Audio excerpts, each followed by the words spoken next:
Monty and the Pharaoh. Duh. I'm having one fun with Monty and the Pharaoh, and I'm gonna put him in a crossface chicken, and he's gonna go down right now. Yeah. It works when you inhale and think deeply. I've been doing it for 50 years and it's not working.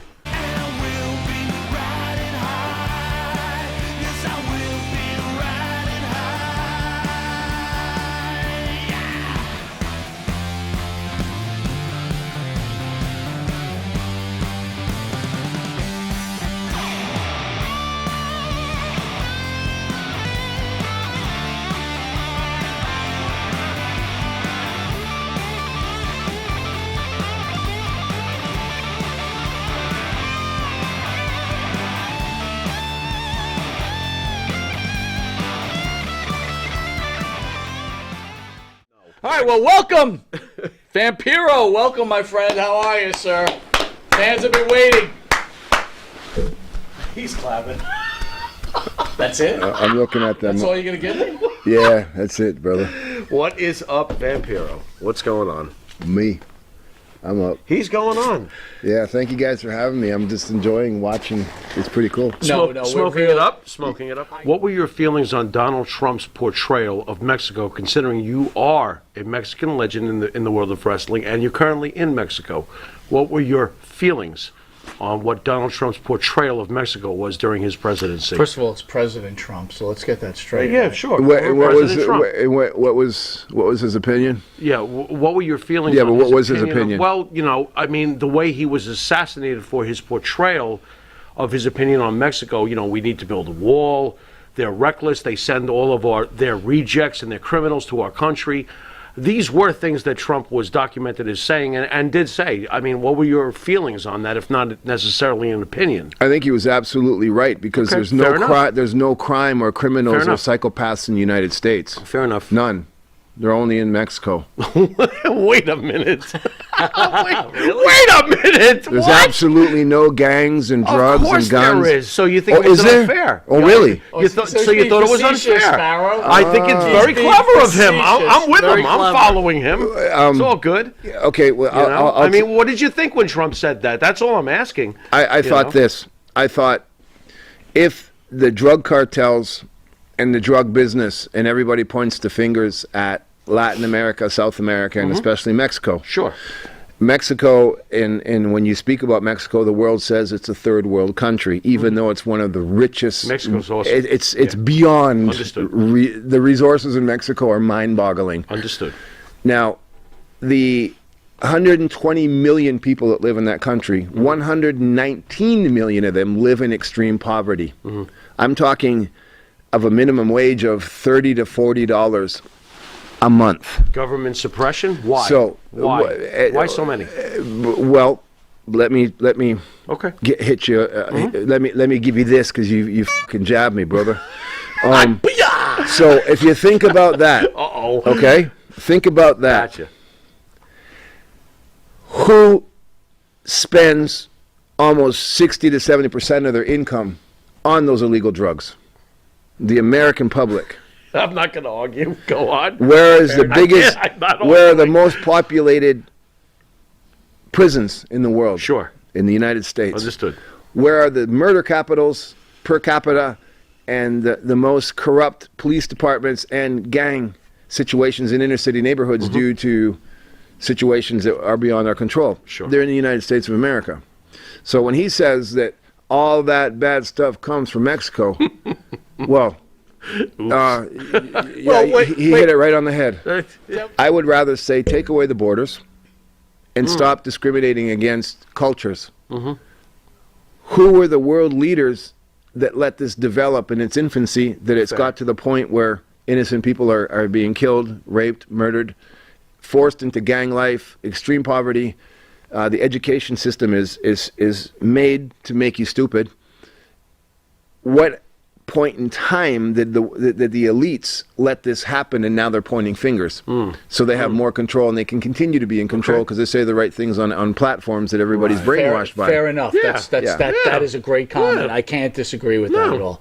But since you're about complete honesty, right? Vamp's a lot more than a wrestler, my friend. Dude, my friend, we know. So I ask you this. Sure. Mr. Hannibal decided in Texas just a week ago, which is getting tons of media attention, Yes. that he hired someone, a referee, some young kid who just wants to be part of the industry, to bleed in one of his matches, and he decided, hey, it's okay. I'm just going to hold this kid down because I'm 300 pounds. I'm strong, and I'm going to jab him with a metal spike until I hit his arteries, even though the kid was begging to be released, and beat out of him until he bled and had to go to the hospital. I ask you this, sir. How do you respect a man who you quoted did something great for this industry, who consistently takes advantage of people who just want to be in the industry that you have been in? You used the word fanboy. You used the word mark. These guys will do anything to be part of it, to take advantage and hurt another human being like this just to get himself over. Is this a man that has done so much for this industry?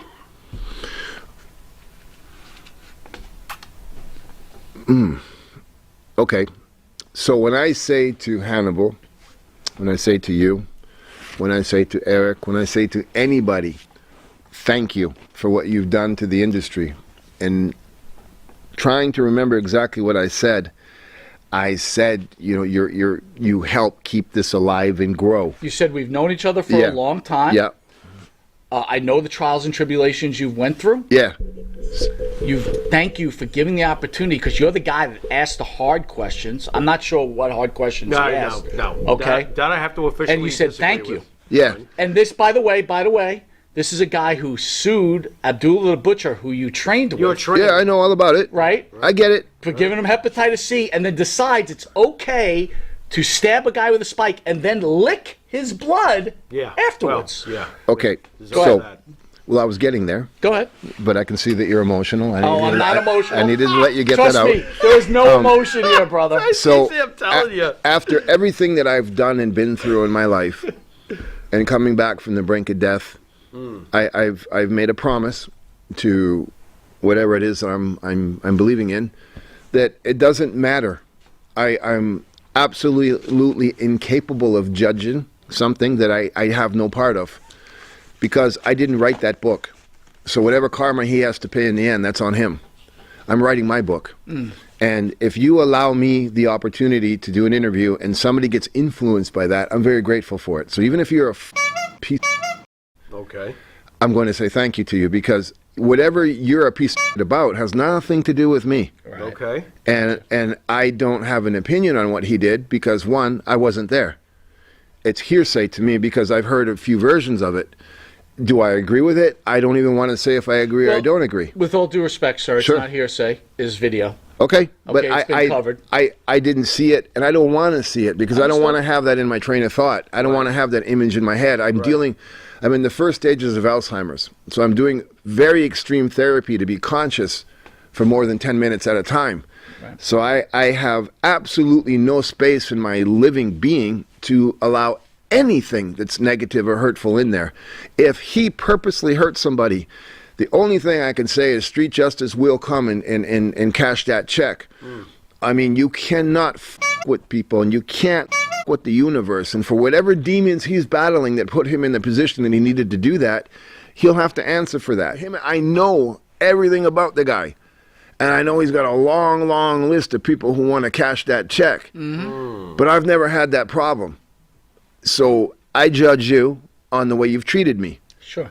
And if you're a piece, I don't know about it, because you've always shook my hand and looked me in the eye. In my position, a street guy, you know in a blink of an eye if you can trust that person. And I feel very comfortable with you. And please keep asking those questions. Thank you. Same here. Ditto. We're on video, right? I'm trying to do magic right now. I'm trying to turn into a plant in front of everybody, but it's not happening. Plants. There we go. No plants. It works when you inhale and think deeply. I've been doing it for 50 years, and it's not working. Where does Christianity sit with Vampiro? In the Bible itself, or the New Testament, Jesus is accused of practicing sorcery at a certain point. What is your feeling on Christianity when you're rehabbing a prison person? Do you apply anything from Christianity, or is that what is your take on organized religion in general, and your take on Christianity and Christ himself, who I always felt, obviously he was a sorcerer of some kind. He was a magician of some kind. He could do amazing things that would only require spiritual magic. A sorcerer? To be able to do the things he did. Fair enough. Is spiritual magic. Fair enough. Okay, so I'll leave it at that. But he was accused in the Bible of being a sorcerer. These are not my words. So I'm curious, what are your thoughts on Christianity? And how you apply it possibly in your religious walk or spiritual walk? Such an awesome question. That is a sick question. I'm dude. trying. Sick question. I trust him, so I'm trying. What do you got? The answer's too profound. Fair enough. The beginning of the answer is you need to study the reality of things. Very true. And I'll give you bits and pieces of different time periods in our history that'll kind of let you know my answer is extreme. First of all, the Jesus Christ that you know in that Bible that they talk about in church today, there was 22 before him. So you got to go back 22 generations. Jesus from Nazareth, okay? The Christian Bible, the Catholic Bible. You have to understand that in the year 528, the Emperor of Rome at that time, because of instructions from other things, closed, destroyed, hid, changed our history by destroying Constantine? all Constantine? Or after him. After Constantine? Because of the... A couple of 100 years after Constantine. Yeah, but because of the control factor of manipulating our history, because there was no internet, so there was very few people who could write. True. Now, you're asking about Christianity. If you look at the Gnostic Bible, which is one of the very first Bibles, it is the only written document that has actual phrases spoken to somebody writing by Jesus Christ. Right. Now, Jesus Christ, Jesus of Nazareth, you got to remember, when that was translated into the Roman language, into Greek language, and then into Latin, and then into English, 2,000 and 3,000 years later, it get lost in translation. Right. So you have to really know where to look for the original translations. Correct. Jesus of Nazareth, that's a title. That's not a city. It means teacher. So Jesus was a teacher. Jesus was a philosopher. Actually, there was a group. And Jesus was not the main guy. There was another one. There wasn't 12 disciples. It was 13. Right.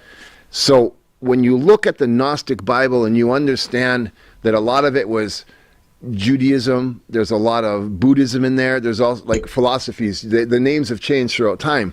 There's also, you need to, it depends on your belief, but you need to understand. Look at the human timeline. Look at ancient Egypt. All right? So 150 years, 200 years before ancient Egypt, the human race was living in caves and hunting elephants and lions with rocks and sticks and spears. Okay? Within 200 years, you have a civilization that has architecture, history, music, language, spoken languages, written languages, and a banking system. Right. Historians recording accurately. Right. You cannot evolve in any species that quickly. You can't advance technologically. It doesn't exist. What does that tell you? That things were installed. Somebody came here, put that in place, and taught us. Was Christ an idea or was Christ a reality? Did he actually exist? Christ in your opinion? Christ is a system. Interesting. Christ is a philosophy. Okay. And so my answer to your question is, if somebody is enlightened with education, it's easier to have this conversation. It all depends on culturally where somebody is at, because if their belief system is holding on to that anchor, which has the name of Jesus Christ, Christianity, the Bible, church, and their version of it is faith that keeps them grounded, a safety blanket, even though they're a little bit off base because don't have the education, you need to be careful what words you use because you can really scare and scar somebody. That's my answer. Absolutely. Why so much heat with a guy like Jericho, Guerrero, Sting? Where was the problem? Was it just about money? I mean, if Sting is sitting across you and you're discussing this type of beliefs, who Sting supposedly is very religious, Okay. why would there be any heat about anything that went on in your lives together? I believe a few things. One is because of my head injury, I don't really remember a lot. Okay.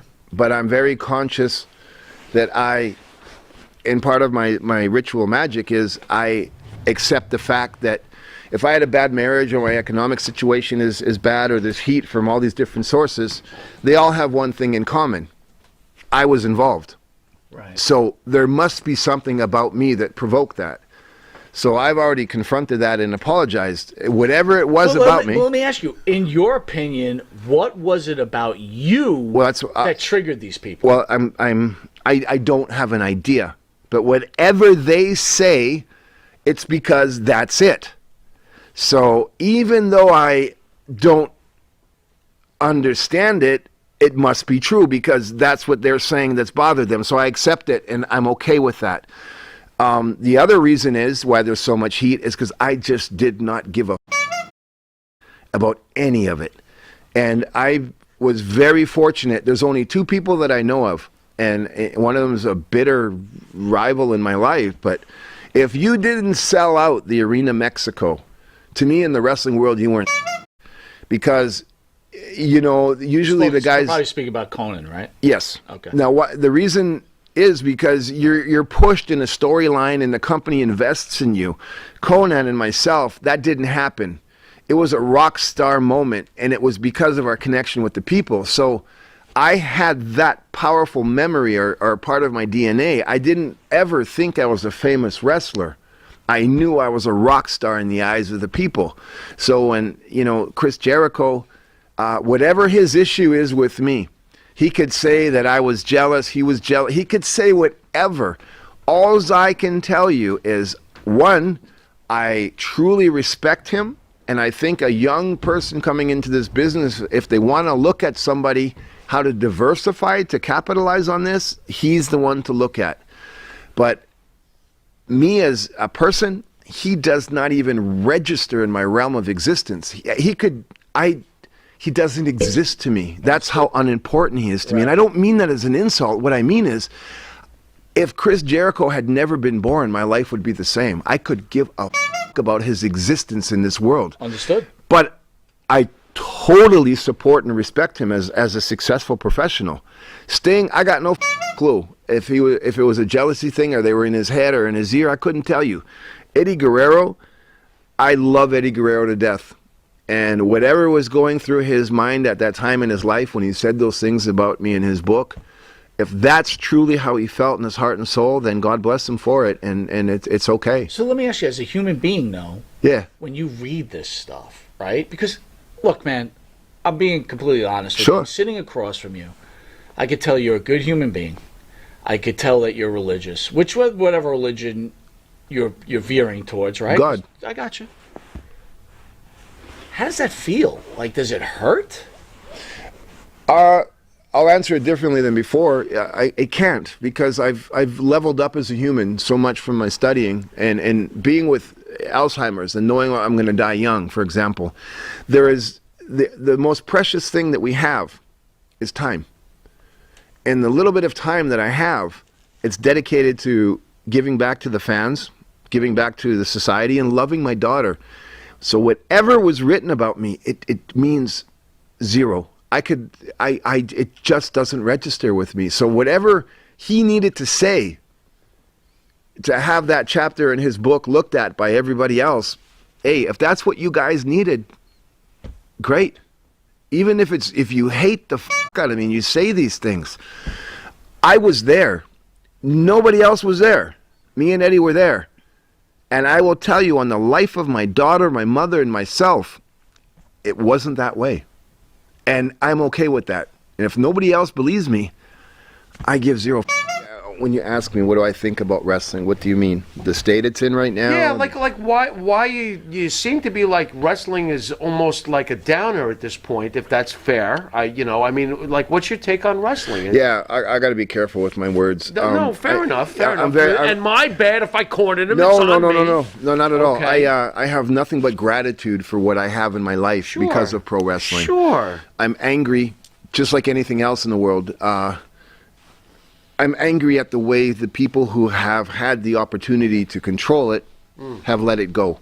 Okay. I don't blame the talent. I don't blame anything. I have no. Who am I to blame anybody? You know what I mean? Okay. I think it's being.